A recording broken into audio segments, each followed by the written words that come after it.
Options trading is an essential tool in the financial markets. It allows investors to hedge risk, generate income, and leverage their capital efficiently.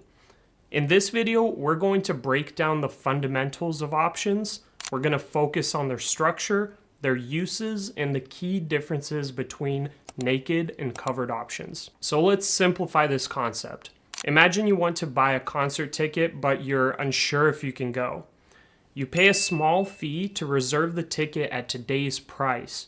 If you decide to go, you buy it for that price. If you don't go, you basically just lose the reservation fee. That's basically how options work. They give you the right, but not the obligation to buy or sell something at a set price before a certain date. All right, there are two main types of options. We're going to use the whiteboard. There are call options, which if we go super simple, this is basically you betting that the stock's going up. And then there are put options, which basically means that the stock's going down. So for a call, it's going to grant you the right to buy a stock at a fixed price, whatever you have the contract set at. And the put grants you the right to sell that stock at a fixed price. All right, options are priced based on several factors. This includes the underlying stock price, the time to expiration, the volatility, and interest rates. When purchasing an option, investors pay a premium, which represents the cost of the contract. So each contract typically represents 100 shares of the underlying stock. Key components of this include the strike price, which is the price at which the stock can be bought or sold, and then the expiration date, which determines the validity period of the contract. Once you own an options contract, you basically have four choices. You can exercise the option, so if it's profitable, you can buy for calls or sell for puts at the strike price, or you can sell the option. If the value of your contract increased, you can sell it to another trader for profit before expiration, or you can buy back the option. So if you've sold an option and you want to close your position, you can buy it back before the expiration. And last, you can let the contract expire. So if the option isn't profitable, you can let it expire worthless, and your loss is limited to the premium that you paid. There are two primary ways to trade options. You have naked and covered positions. So naked options involve buying an options contract without owning the underlying stock or having the necessary cash to cover the position. This strategy carries high risk since the potential loss can be significant if the stock moves unfavorably.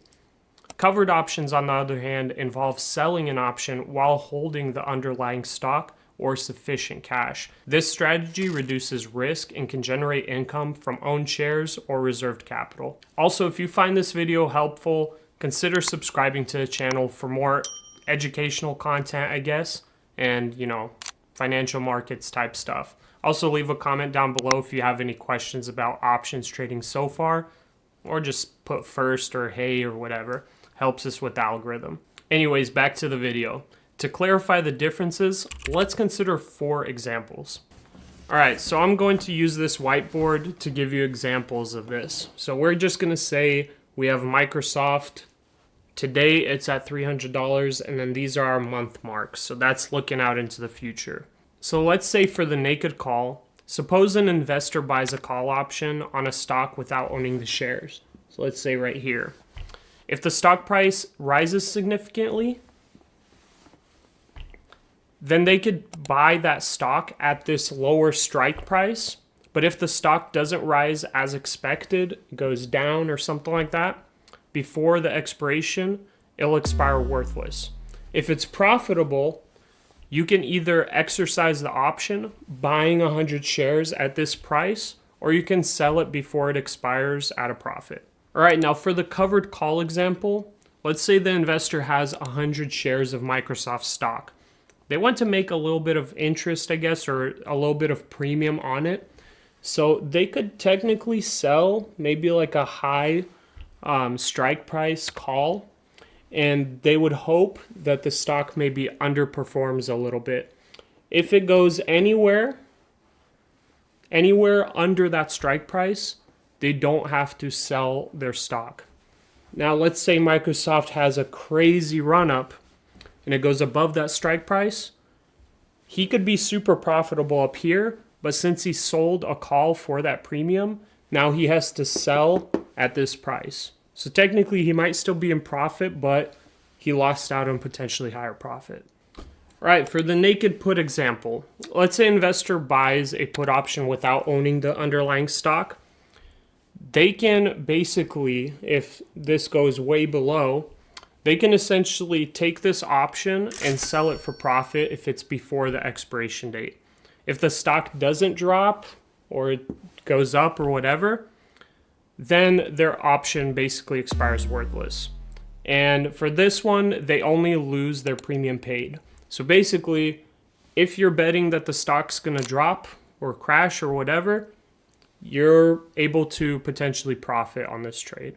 All right, now for the covered put example, let's say an investor has enough cash to be able to buy 100 shares of Microsoft stock. He could basically buy a put if they're betting that it's going up. They could buy a put right here. And if the stock goes up or it stays right above that, they're able to keep their premium and they don't have to buy the stock. Now, if it goes down below that price, they have to buy 100 shares of Microsoft stock at this strike price. Options trading basically offers several benefits and potential drawbacks.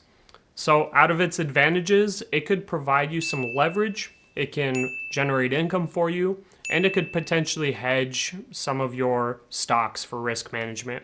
As for the risks, misuse of options, particularly naked options, can lead to significant financial losses, so you got to make sure that you understand the mechanics and the risks before engaging in options trading. And just a reminder, this is kind of like a beginner's introduction to options. I'll be having a more advanced options video in the future, so make sure you subscribe and keep on the lookout for that. For this video, we basically covered the foundational concepts of options trading.